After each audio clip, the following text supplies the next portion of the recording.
दोस्तों जरा सोचिए, आपने अपनी जिंदगी की सारी बचत लगाकर एक जमीन खरीदी, रजिस्ट्री भी हो गई, कागज भी आपके नाम हो गए और आप खुश हैं कि अब जमीन आपकी हो गई। लेकिन कुछ महीनों बाद अचानक नोटिस आता है, इस जमीन पर 1994 से टैक्स बकाया है और अब वो आपको भरना पड़ेगा। आप सोचेंगे, जब जमीन आपने अभी खरीदी है तो 30 साल पुराना टैक्स आप क्यों भरें? यहीं से शुरू होता है जमीन खरीदने का सबसे बड़ा जाल, रजिस्ट्री और म्यूटेशन का खेल।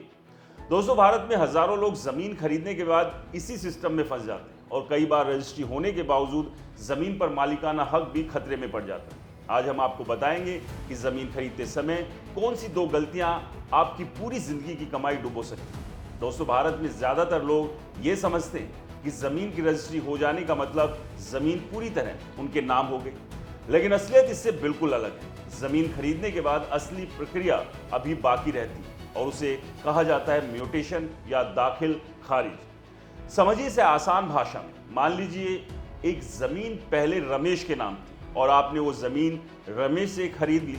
रजिस्ट्री ऑफिस में जाकर आपने रजिस्ट्री करा ली। अब कागजों में जमीन आपके नाम हो गई, लेकिन यहाँ एक बड़ी समस्या है। रजिस्ट्री विभाग और टैक्स विभाग अलग अलग होते हैं। इसका मतलब ये है कि रजिस्ट्री होने के बाद भी कई बार सरकारी रिकॉर्ड में टैक्स अभी भी पुराने मालिक यानी रमेश के नाम पर चलता रहता है। जब तक टैक्स विभाग में जाकर म्यूटेशन यानी दाखिल खारिज नहीं कराया जाता, तब तक सरकारी रिकॉर्ड में जमीन पूरी तरह आपके नाम नहीं मानी जाती। यहीं से शुरू होता है असली झमेला, क्योंकि म्यूटेशन की प्रक्रिया अक्सर 40 से 45 दिन तक चलती है। इस दौरान जांच होती है कि जमीन सच में बेची गई है या नहीं, कहीं विवाद तो नहीं और कोई आपत्ति तो दर्ज नहीं। लेकिन कई मामलों में यह प्रक्रिया भ्रष्टाचार का सबसे बड़ा जरिया बन जाती है। अगर किसी जमीन पर पुराने टैक्स का बकाया निकल आया तो नया खरीदार बड़ी मुश्किल में फंस सकता है। ऐसे कई मामले सामने आए हैं जहां जमीन खरीदने वाले को बाद में पता चला कि उस जमीन पर 20 से 30 साल पुराना टैक्स बकाया है। अब समस्या यह होती है कि जमीन बेचने वाला व्यक्ति टैक्स चुकाने को तैयार नहीं होता और सरकारी विभाग कहता है कि जब तक टैक्स नहीं भरेगा तब तक म्यूटेशन नहीं होगी, यानी जमीन आपकी लेकिन टैक्स भी आपको भरना पड़ेगा। कई बार तो इससे भी बड़ी समस्या खड़ी हो जाती है। म्यूटेशन के दौरान नोटिस लगाया जाता है कि इस जमीन को लेकर किसी को कोई आपत्ति है या नहीं। अगर कोई व्यक्ति आपत्ति दर्ज करा देता है तो पूरी प्रक्रिया रुक सकती है। यहीं पर कुछ लोग आरोप लगाते हैं कि डर दिखाकर रिश्वत लेने का खेल भी चलता है। कई बार अधिकारियों पर आरोप लगता है कि वो जानबूझकर प्रक्रिया को लंबा खींचते हैं ताकि लोग जल्दी काम करवाने के लिए पैसे देने को मजबूर हो जाए। कुछ लोगों का दावा तो यहाँ तक है कि जमीन रजिस्ट्री वाले कुछ महत्वपूर्ण पदों पर पोस्टिंग के लिए भी बड़ी रकम खर्च करनी पड़ती है, क्योंकि जहाँ ज्यादा जमीन खरीद फरोख्त होती है वहाँ रोज सैकड़ों रजिस्ट्रियाँ होती है और पूरा सिस्टम करोड़ों रुपए के लेन देन से जुड़ा होता है। यही वजह है कि जमीन खरीदने से पहले सिर्फ रजिस्ट्री देखना काफी नहीं होता।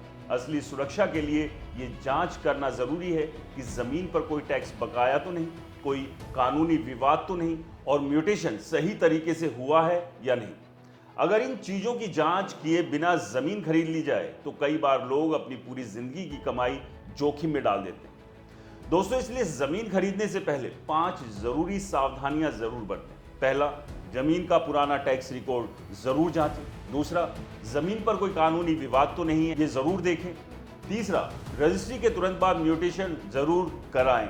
चौथा, जमीन का लैंड रिकॉर्ड ऑनलाइन या तहसील में चेक करें।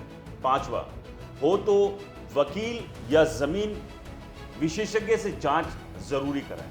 अगर आप इन 5 स्टेप्स का ध्यान रखते हैं तो आपकी मेहनत की कमाई और आपकी प्रॉपर्टी पर कोई नजरें नहीं डाल सकता।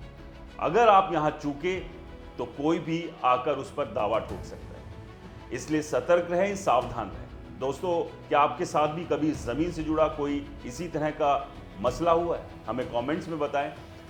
वीडियो पसंद आया हो तो इसे लाइक करें, शेयर करें और हमारे चैनल को सब्सक्राइब और फॉलो करना बिल्कुल ना भूलें। नमस्कार।